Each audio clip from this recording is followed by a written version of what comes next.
Yo, welcome to For the Fam special edition. Our boy Rashad Bailey, Ray Bailey. Yeah. Give me some dab, man. I appreciate that. My boy, fellow caravan. My guy, I met him when I was, 8th grade. I've been working out with my boy for a long time now. Young buck adding pressure in his life. So, so. Hey, man, I used to beat Special up on guest him. today, Rashad Bailey, man. We at Mount Carmel again. Yeah. So welcome to For the Fam podcast. We open it up to you. Talk about how you got to Mount Carmel. And Shit, I mean, I came out of Central Junior High in Evergreen Park. I was averaging like 17, 18 a game. Yeah. And then I got recruited to Simeon. I know a little bit about him, but I was like, whatever. I was sold on St. Rita. So I ended up going to Simeon, because I saw like the whole Calvin Brock thing, how they was playing against Dimitri McKay and a whole bunch of other guys, and they was going downstate. No, this is larger than life. So I went there, won Mr. Freshman, Savage. Yeah, just Mr. Freshman. yeah, played a little basketball. I would say I got lost in the whole just being there and trying to be people's friend instead of just being a savage. That's what I would tell to my youth. Like, when you play basketball on the court, you ain't got no friends. You try and kill them because you're making your name early. It's hard to rebrand yourself after you already been somewhere. It's a mentality thing. Yeah, it definitely is, From a young age, yo. Yeah, and I didn't take it that approach in the beginning, but ended up leaving there because it was dumbing me up. It's passing me, man. It was getting bad. I had to go somewhere better. You was playing with a bunch of players that was being recruited in. Yeah, and it wasn't really about school. And Politics. I'm going to give you an example. Like, the system is like, I would say it's kind of rigged in CPS on a certain level because if you get 10 cuts per class, you got 9 classes, right? So that's 90 cuts.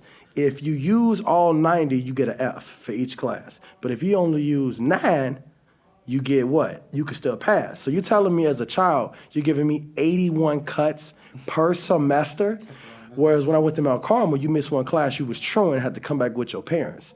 So that just, think about that narrative for a second, the fact that you got to tighten up. exactly, but you're giving these kids all these options to not do what they supposed to do. So why would they? We got lunchroom. You could go in lunch at 5th period and stay to 8th.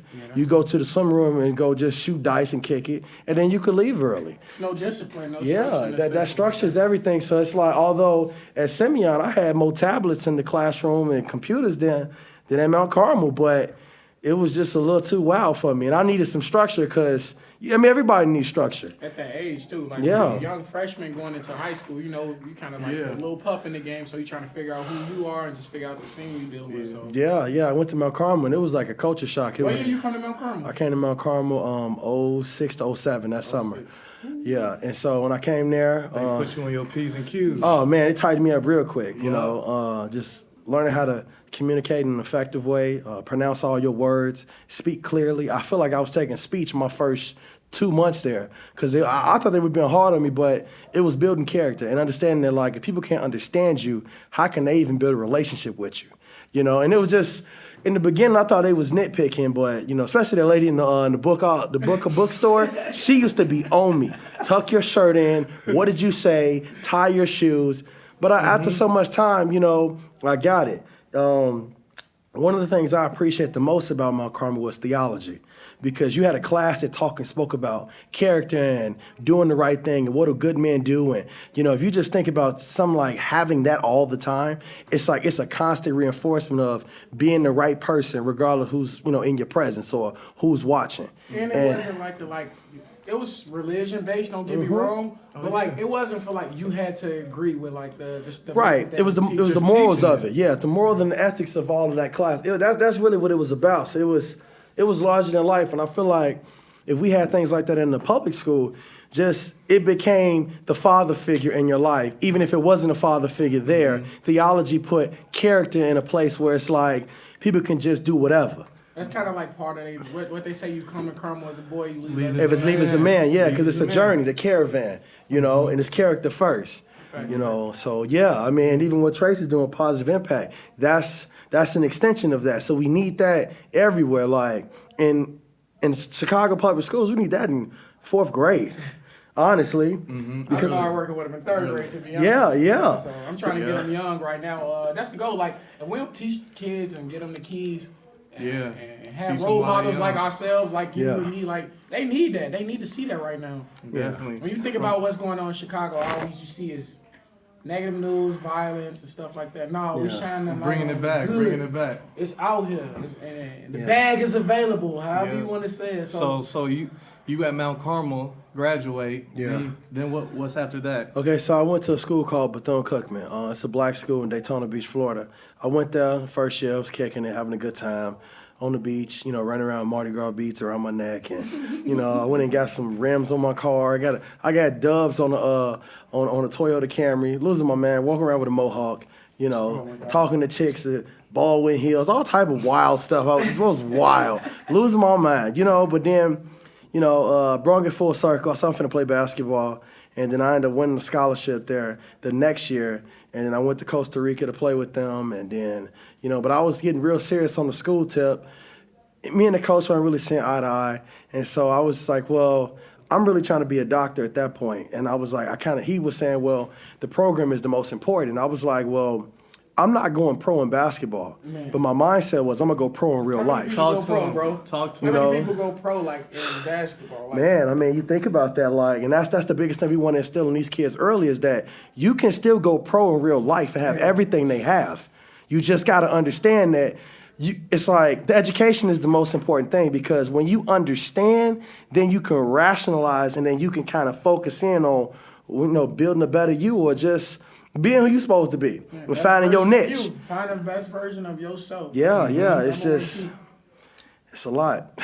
Can do more than just rap and play I mean, basketball or football or whatever. Everybody got a max out level at basketball. Yeah. Once you figure out your max level, for me, I ain't make it to the league. All of that stuff, I'm totally fine with that. I'm totally at comfort with who I am and what I'm doing now with the positive impact movement. And even if you a killer, you still what? You still got to retire at Hey, 35. 35, and that Colder money ones- that's gonna run out soon. Hey. You got to come back down to the real world. Hey man, look, I ain't gonna lie to you.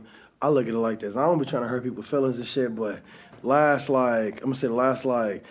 months, I'm on pace to do I'm doing 89,000 a month. So that's on pace to do 1 point. All right, Let me do some math for you. So you, wait. So you was in Florida. Yeah, that's in $1 million. When you was in Florida. Yeah, I was in Florida pre-med. I know this, so I'm gonna just bring it to the light. You first of all, you got your own restaurant while you. Oh yeah, so okay, so hold on. Then you had your own. Yeah, car break it Oh, down. we didn't get there. Okay, You so I didn't met. let me So, get there. no, I'm saying because I'm at Bethune now, so I decided I'll fall out with him. So I said, okay, I'm finna go to a JUCO, and I'm already D1. I'm gonna go right back D1. So I picked the wrong JUCO. I go to a junior college. As soon as I get there, the coach get fired. I'm like, come on. So now I'm in the lab putting all this work in. Next thing you know, now they say we locked out the gym.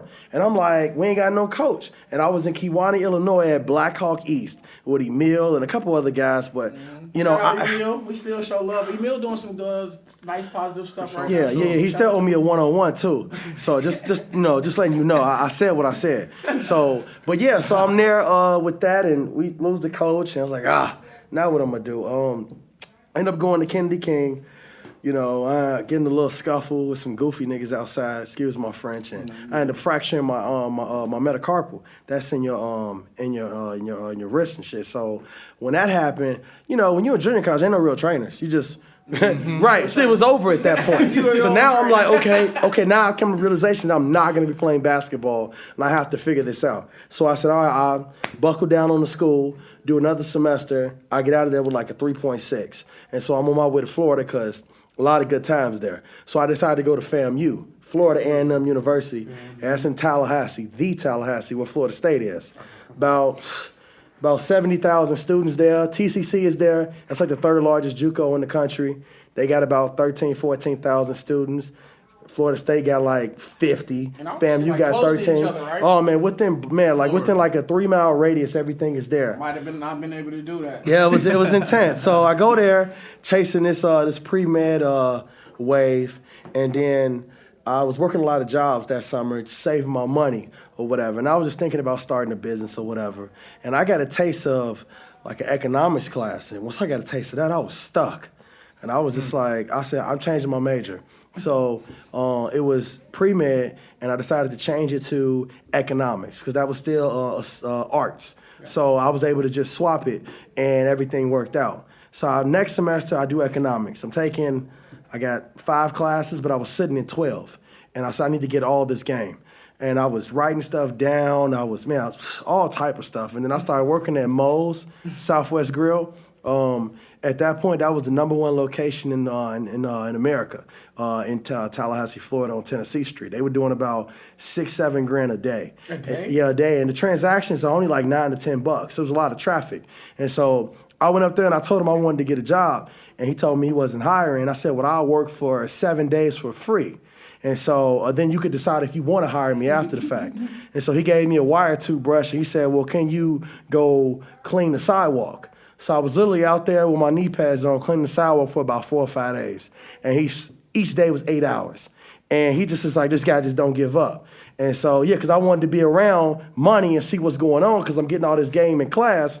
Class is theoretical. In order to connect the dots, you have to see what's going on in real life. So I jump in that. He gives me the job, bam. I go from doing the little busboy stuff in the back to now I'm in the front. Now they're trying to make me a manager. So I'm like, all right, bet. Out the mud. Right. So I said, all right, I'm not coming back here. I'm going back to Chicago. Go back to Chicago, save my money. Went with a couple other people. They put their cake up. You know, I was able to hustle up about like 30,000, 40,000 in cash. You know, and then I went ahead and got started with the process of the first business. Hey, I think that's Yeah. the car dealership, right? No, it was the restaurant. Oh, Chicago. Yes, Chicago. Chicago's restaurant. Yeah, Chicago That's Chicken just and in Grill Florida, was the. right? Chicago Yup. Chicken and Grill. In Florida. Yeah. In Florida, on campus. Yeah, it was on campus, so that was the first spot. And then that was a big deal. In total, it cost me about like $87,000. People be thinking you got to have all this money at one time. You really don't. You can piecemeal it, but you got to put your own money up. And in some cases, like I didn't have all these options. I was doing like food monitoring, working at Ultra Foods, and I was doing pizza deliveries or whatever. So it wasn't an Uber or Lyft. Otherwise, I would have had a whole lot of money. Because I was able to just work all day.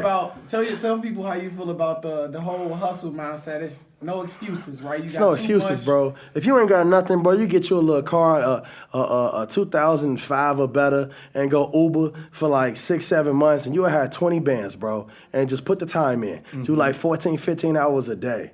I mean, you spend all this other time doing nothing. You only gonna sleep for like 6 or 7. Man, take a little break, get out the car, move your feet around, but it's easy because you know where your money is. You just gotta put the time in, and you will have your cake up. But discipline is everything.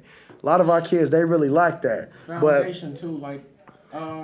Yeah, So Chicago's was your foundation, basically. Yeah, that was, after that, I went to. First of all, Chicago's still up and booming in Florida right now. Yeah, I got one location now, but how many years in now? We're like 7 years in. 7 years in, that's Chicago's. We're not done yet. There's more to come. Yeah, so I had one less. That was one location. So then I started feeling myself like I'm doing something. So I went and got a car dealership, started flipping cars. Then I was like, okay, this is going pretty good. So then I went and bought a building, a commercial building, to put my second restaurant in. Then I went and got another restaurant at the same time, and then I went and flipped the house. Because I was like, hey, I'm learning how to kind of use my money and leverage my credit, but it was just, you could do more. And you don't need a whole lot of money. You'd be surprised that if you take a spot where somebody went out of business, you come in with your stuff, use a little credit, you gone, and push the brand. Push the brand. It was intense. I think I was doing like 1.5. At that point, I mean, it was hard though. I ain't gonna lie, it was hard. It's some adversity in that between when you first started Chicago 7 years ago between now. it ain't a cakewalk the whole Not time. at all. Just talk a little bit like, hey, this ain't sweet. You're gonna No. you're gonna lose tens The management of of people, dollars and all that type of stuff. So like the good thing about when you're in business for yourself is that like you can't go out of business with one single transaction, and you can't become successful in one transaction. So you win slow, you lose slow. So it's enough rope there so you can catch yourself when you're falling. And then the other aspect of it is that you got time. You don't count the days, you count the hours. So when you count the hours, it's just you have so much time to where you lack in budget, you can offset with creativity. And you can put the work in, that's sweat equity. That was something serious that what I would do is I would be open for maybe like 11 to 1, and then from 1 to 3 in the morning, I would go put flyers out and market my business. Then I would go to sleep.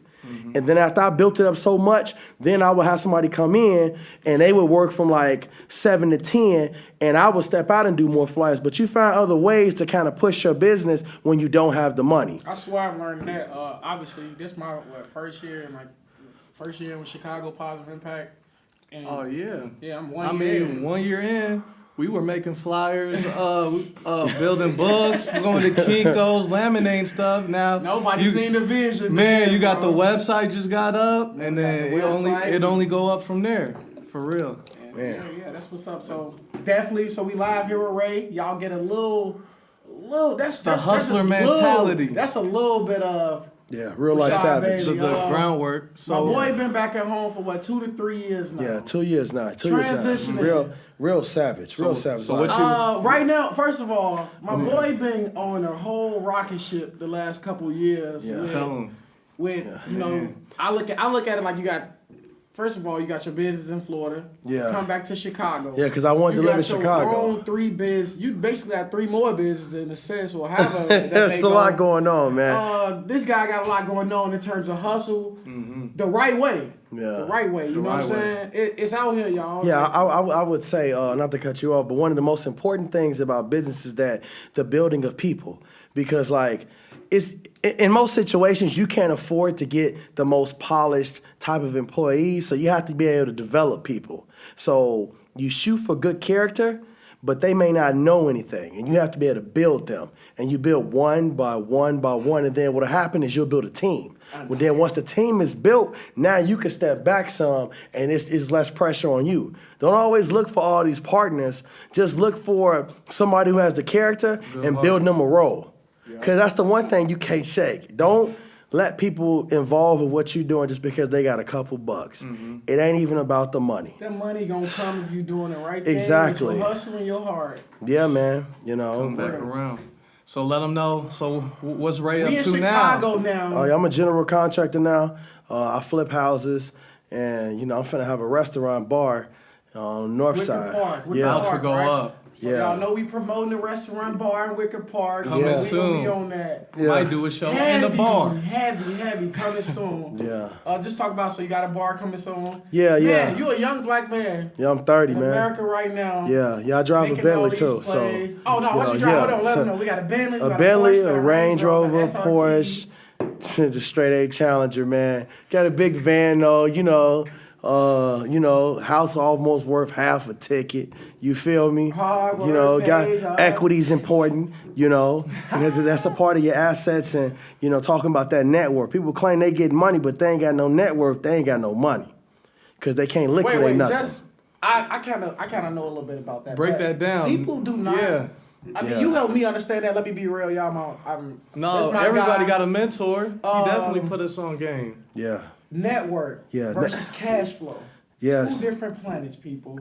Yeah. I'm gonna let Ray break it down because he could definitely do that way better than me a little bit. So just give Yeah. people. Before we cut out, this is the last keys that we dropping off. Definitely.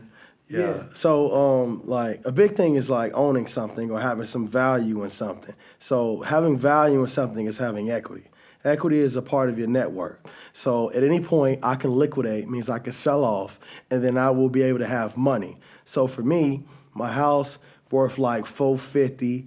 I owe like $230. So, real easy, that's $200,000 in cash. So, I have a net worth just coming from the property of $200K. Now that's just money. If I want to I need fresh start money. Everything went wrong. I could sell the crib. Now I got some cake.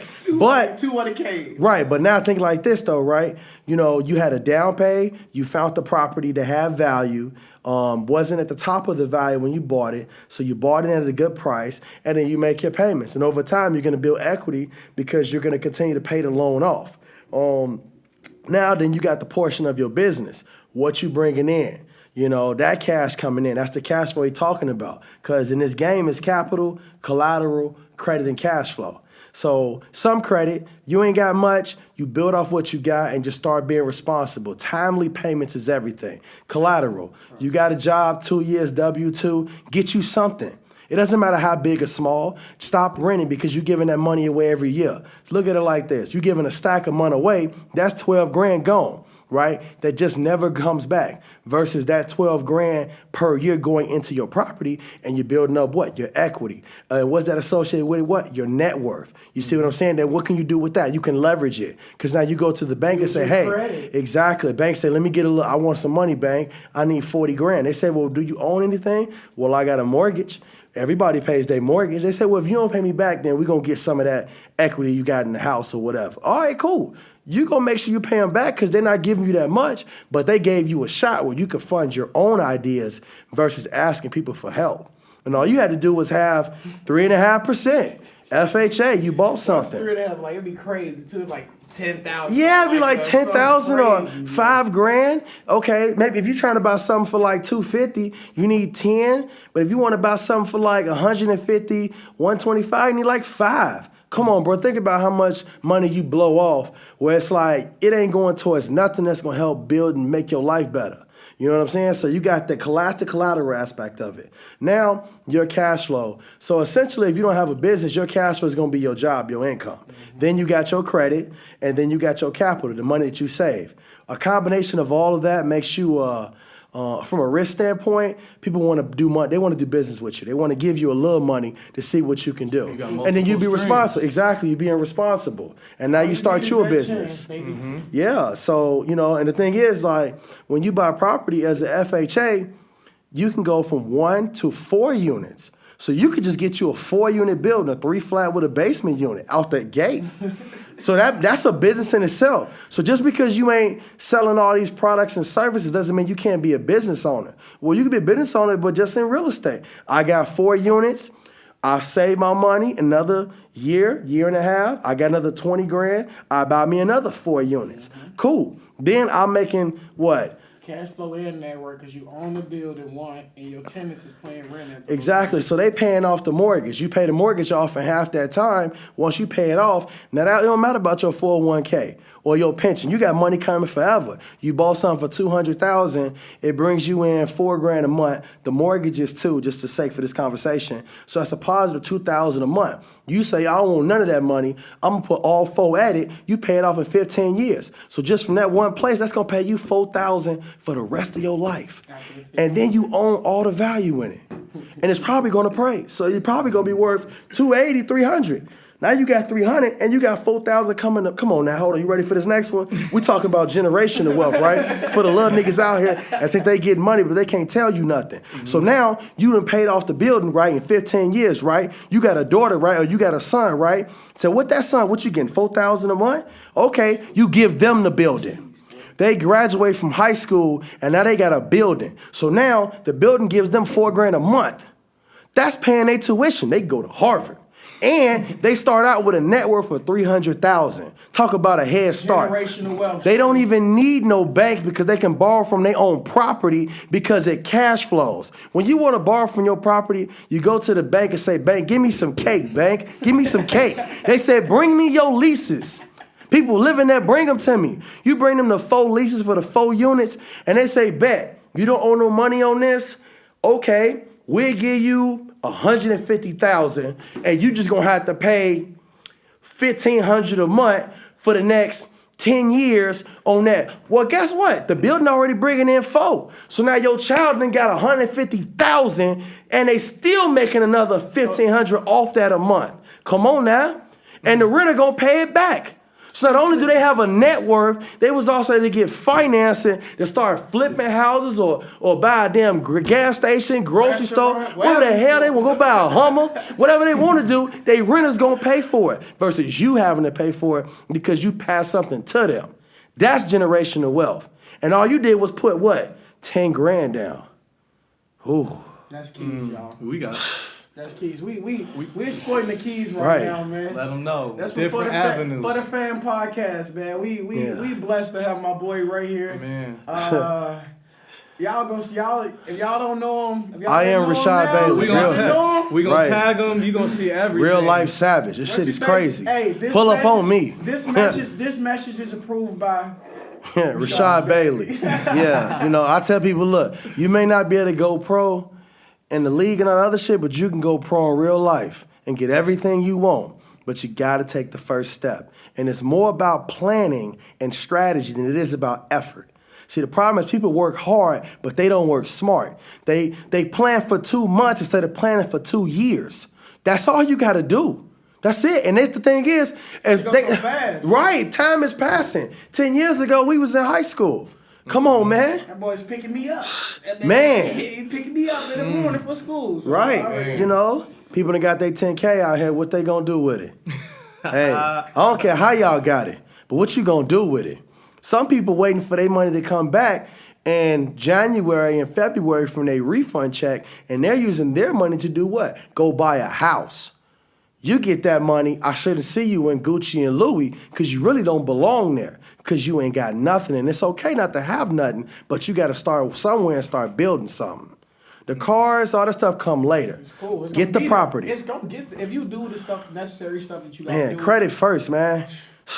Credit, save a little money. Man, if you in the check system, go in there. They say you can't get no bank account. They will tell you who you owe. But then here goes some more game for it. They got banks that will allow you to still get a bank account because you owe somebody because you tried to let somebody crack your car when you was young or something goofy. You think that's stopping you from saving money, so you hustling the mattress. No, you can go to a First Midwest, a Marquette Bank, and they have what's called second chance banking. You get a regular bank account, and even Chase even got one. You can start saving your money, and then once you get your money up, go pay them people you owe. And now you can bank anywhere. Then you go get you an LLC, go get you a business bank account, then you start trying to make some transactions, start making some money. But you constantly got your job, and you constantly buying property every 1 to 2 years. Don't keep giving that money away off that rent. You living with your chick or whatever, or y'all staying together, she could be giving you money to pay the rent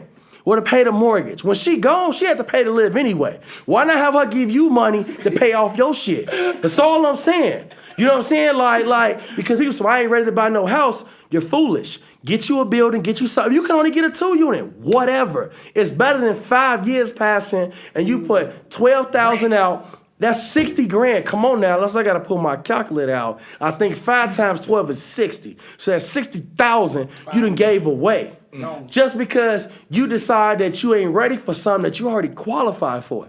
They'll let you buy a home after about 23. As long as you're 2 years on the job. And you don't need no co-signer. Because they'll let you do it with a 600 credit score. Come on now.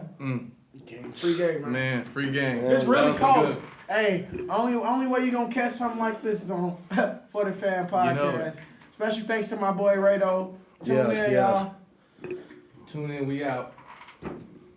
Shit. Cough talk, boy. Fire, shorty.